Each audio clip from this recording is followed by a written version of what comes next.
Muy buenas tardes, mi nombre es Diana Laura Nieves Llanas, soy del equipo 5. Vamos a presentar el proyecto de la unidad 5 y los temas que nos tocaron es el convertidor de par y los materiales de fricción.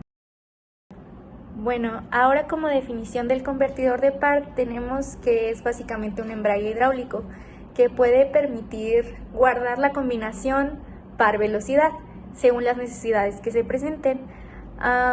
Bueno, básicamente también se define como una combinación de embrague y cambio de velocidades.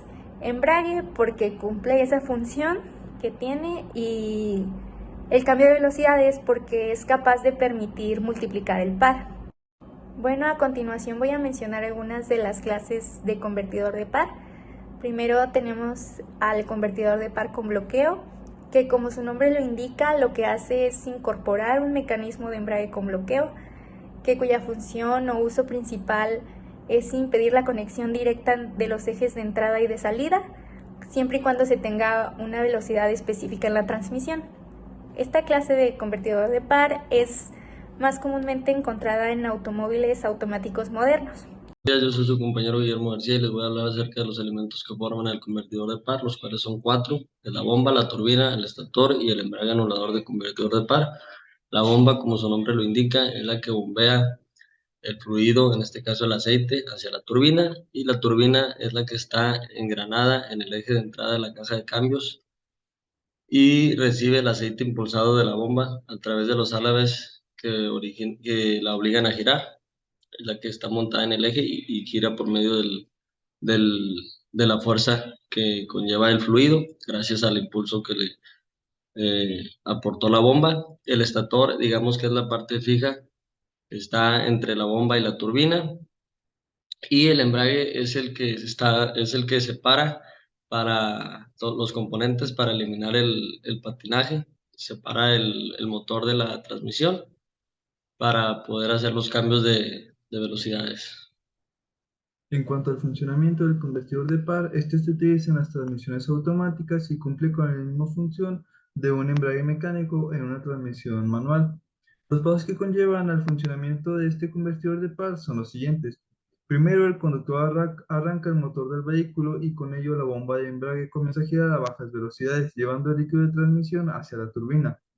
Después, al pisar el acelerador, la bomba aumenta la velocidad de giro, al igual que el giro de la turbina, debido a la energía hidráulica generada. En este momento es donde la turbina impulsa el líquido hacia el estator, el cual cambia la trayectoria de giro del líquido para adecuarlo al de la bomba. Y una vez que las velocidades de giro están igualadas, la desviación de la corriente del giro disminuye, así como el empuje sobre la turbina.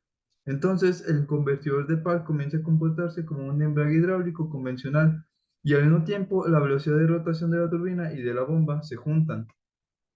Por otro lado, las principales funciones de un convertidor de par son las cuatro aquí presentes.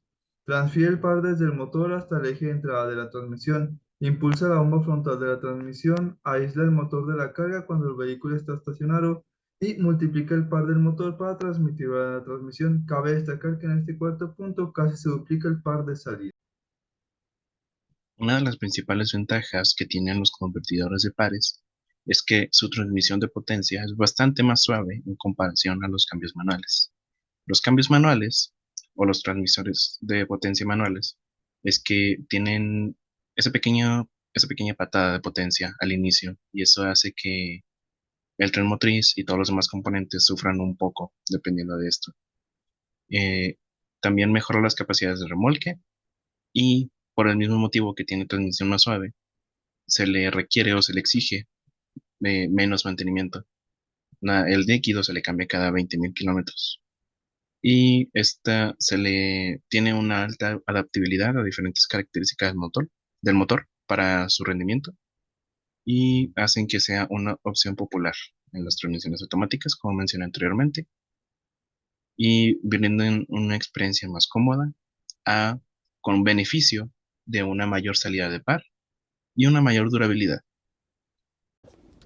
Bueno, este problema te dice que es una turbina Francis, te da diámetros de entrada, de salida, te da ángulos, te da caudal, te da revoluciones por minuto, entonces te pide determinar el salto neto y el par y potencia en el eje.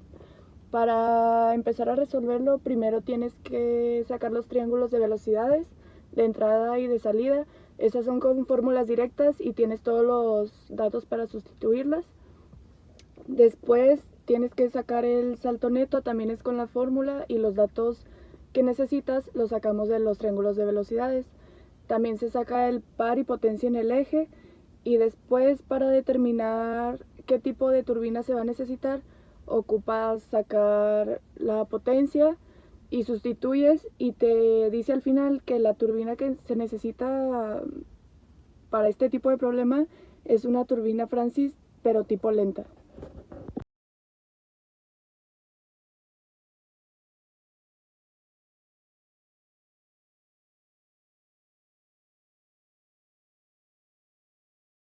Para hablar de los materiales de fricción, debemos tomar en cuenta que son creados por diferentes procesos, dando así diversas clasificaciones, donde sus propiedades se obtienen de la mezcla de diferentes materiales como lo pueden ser resinas, fibras o partículas metálicas, entre otras. Para las características más importantes tenemos que tomar en cuenta las que son que debe contar con un coeficiente de fricción alto, debe de resistir los efectos del desgaste, su coeficiente de fricción debe mantenerse constante, sus materiales deben de resistir las condiciones atmosféricas como pueden ser la humedad, calor y tierra, y sobre todo se necesita que tenga buenas propiedades térmicas debido a que se encuentran en constante fricción. Bueno, para continuar con la presentación, yo les voy a hablar de la importancia del coeficiente de fricción. Todos van a asumir que el aceite debe ser lo más resbaloso posible para que evite el desgaste. Pero cuando nosotros hablamos de evitar fricción entre piezas que estén en contacto donde no se quiere un contacto, esta es una correcta definición. Hay tres casos que son en los motores, transmisiones automáticas y transmisiones manuales. En los motores, las piezas metálicas en el motor no deberían tener un contacto directo, ya que se quiere mantener una película de aceite en forma líquida o sólida. Si no se puede mantener esto, pues se mantiene una lubricación con aditivos antidesgaste. Transmisiones automáticas en equipo pesado o en tractores agrícolas. Estos equipos van a necesitar un máximo de lubricación, lo que se llama tener un aceite que esté muy pegajoso para que el disco de freno pueda hacer su actividad. Transmisiones manuales y de autos y camiones. Estas transmisiones normalmente llevan mayor carga y no requieren tanta compatibilidad de materiales. Así que pues se pueden implementar aceites que no se tienen que desplazar, ya sea por viscosidad o por aditivos.